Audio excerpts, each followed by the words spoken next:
Vamos analisar a primeira clínica de Lacan, a entrada dele na psicanálise, por que ele fica tão conhecido e por que essa primeira clínica é uma clínica por excelência do século passado. Não é que ela não passe para o século atual, mas ela vigora, ela tem maior importância e maior pertinência àquele homem, àquela sociedade que nós deixamos para trás depois das mudanças da globalização.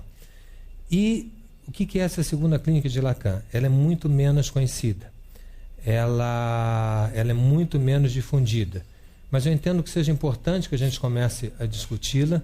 Foi uma clínica que Lacan desenvolveu às pressas no final da sua vida.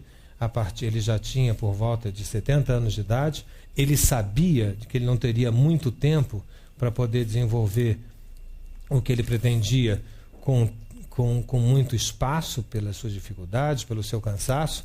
Por isso que o último Lacan, às vezes, é mais complicado, é mais difícil de ler, né? Ele fala muita coisa ao mesmo tempo, como alguém apressado em dar conta de uma tarefa, no caso dele, colossal, porque era uma tarefa de rever tudo o que ele tinha falado até aquele momento.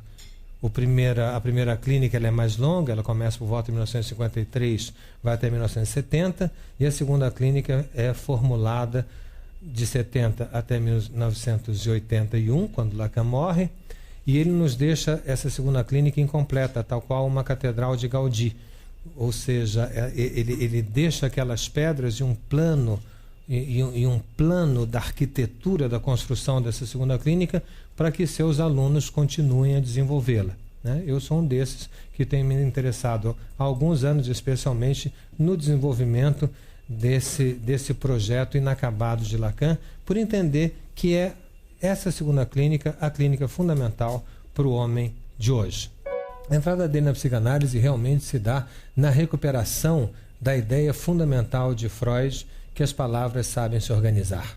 E que o analista tem que escutar essas palavras e não senti-las. Por que digo isso? Porque quando Lacan entra na psicanálise, os analistas normalmente interpretavam os seus analisandos na base do eu sinto que você. Eles entendiam que o sentimento deles era a expressão da dificuldade do seu analisando. O analista receberia algo difícil de ser engolido e deveria devolver algo mais palatável. Era o que ficou consagrado como o uso da contratransferência na direção do tratamento. Pois bem, Jacques Lacan se põe contra isso desde o primeiro minuto. E se vocês forem ver o seminário 1, logo no primeiro, segundo e terceiro capítulo, ele dedica a fazer a crítica a esse modelo de análise, entendendo que o final disso será o analisando ficar igual ao analista.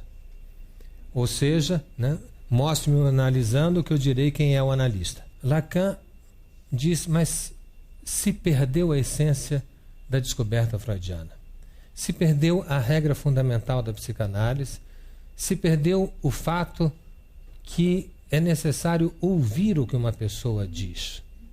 E por que é tão fundamental? Vamos pegar historicamente. Vamos pegar a nossa herança da regra fundamental. O que é a regra fundamental?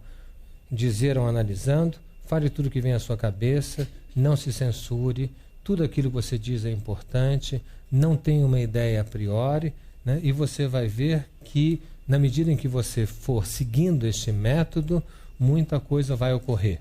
Estou dizendo de uma maneira simples. Nós herdamos essa regra de Freud, e Freud herdou essa regra da literatura. A origem histórica da teoria freudiana se encontra em 1882, quando o jovem Sigmund Freud encontrou-se com o grande clínico vienense Joseph Breuer.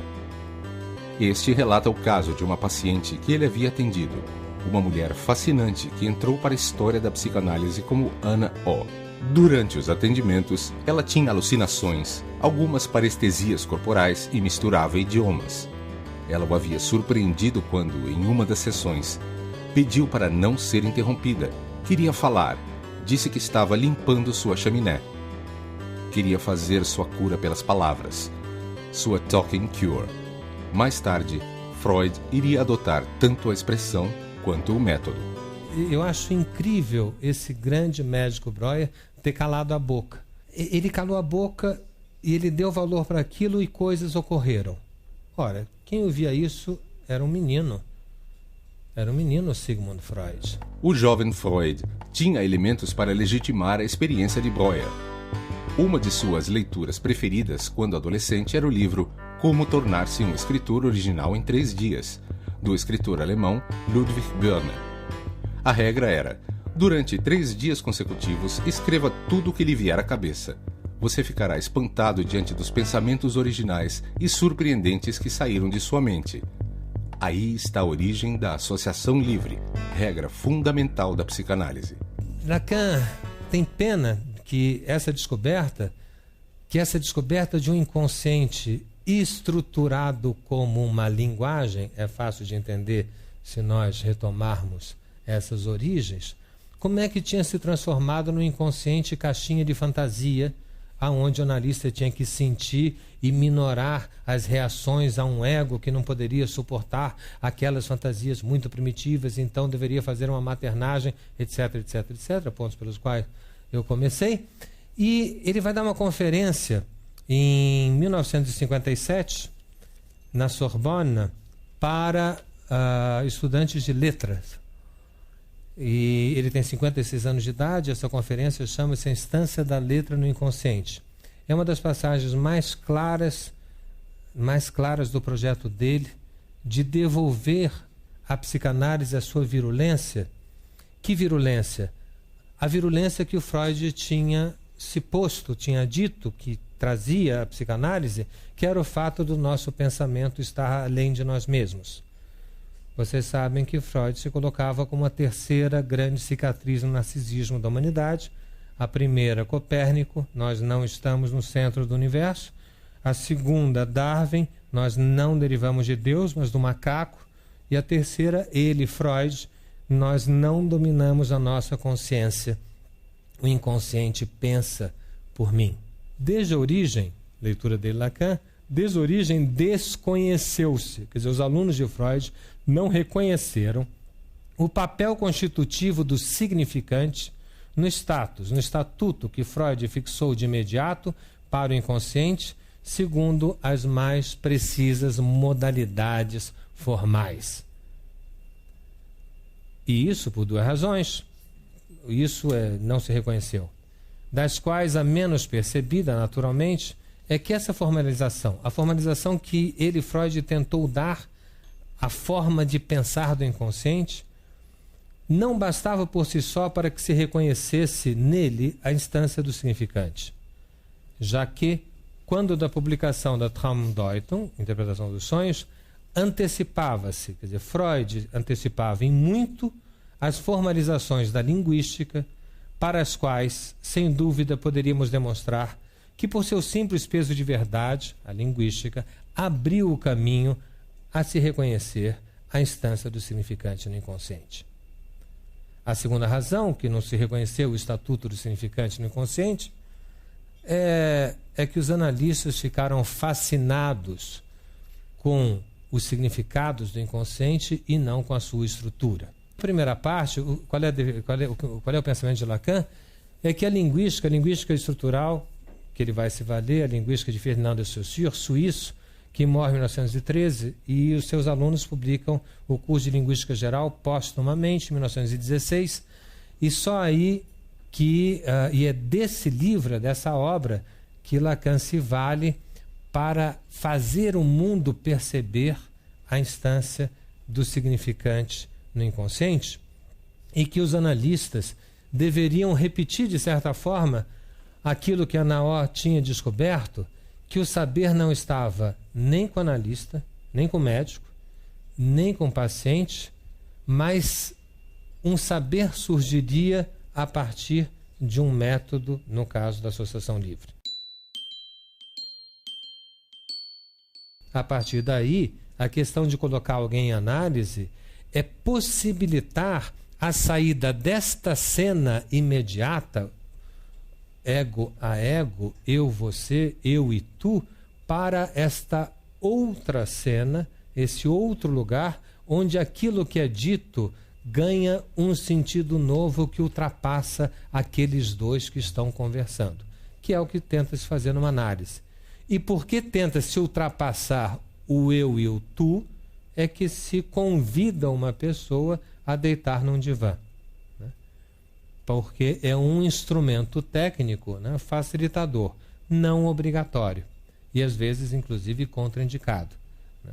Mas é fácil de entender, né, essa perspectiva de fazer este outro falar, este outro frente ao qual, né, eu acabo, ou para o qual eu me determino. Vamos a um exemplo.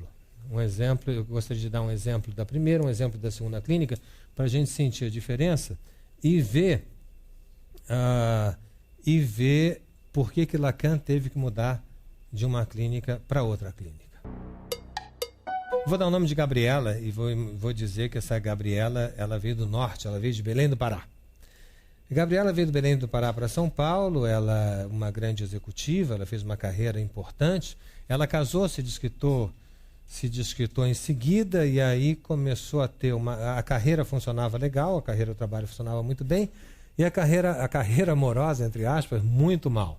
Ela começava o namoro, perdia, começava o namoro, perdia, começava o namoro, perdia, e ela não entendia. E um dia ela teve um sonho. E nesse sonho ela me dizia que ela tinha sonhado com os meus pés. É um prato cheio, né? Na sessão seguinte, muito interessantemente, ela chega, deita no divã e abre o dedão do pé, assim. Aí vira para mim, né, e diz assim, você está vendo que eu estou de sandália?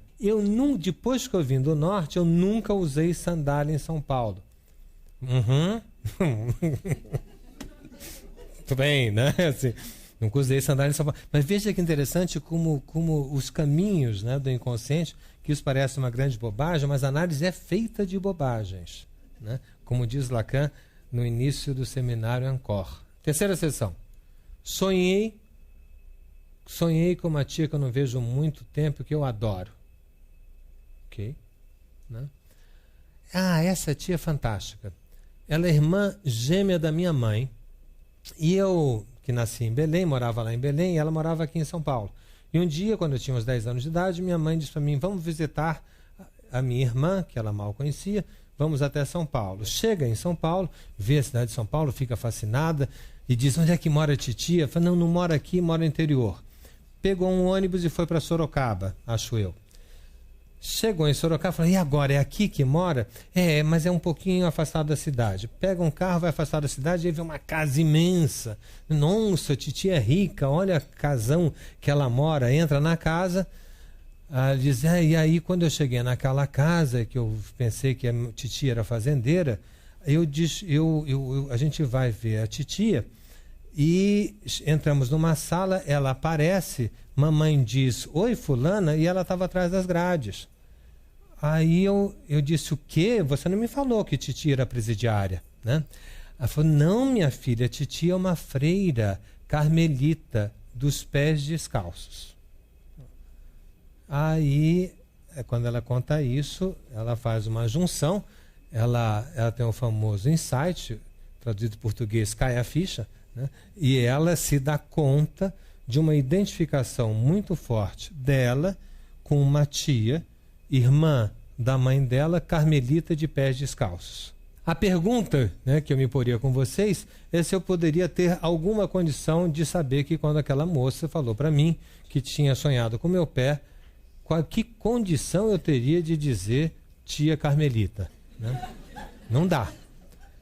E ninguém está autorizado também amanhã, né, saindo daqui, amanhã e tal, chega um paciente, para quem atende aqui, né, chega um paciente no consultório de vocês, entra e diz assim, né, você viu que eu estou de sandália? Não pode falar, já sei, tia Carmelita.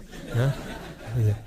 Por quê? Porque a análise se refaz a cada sessão, como dizia Freud, né? Nós não podemos, diferentemente dos médicos, que utilizam casuística, eu já vi 55 casos de mulheres que usam sandália porque tem identificação com tia Carmelita. Portanto, eu já sei reconhecer antes mesmo de ter o sonho com o pé do analista.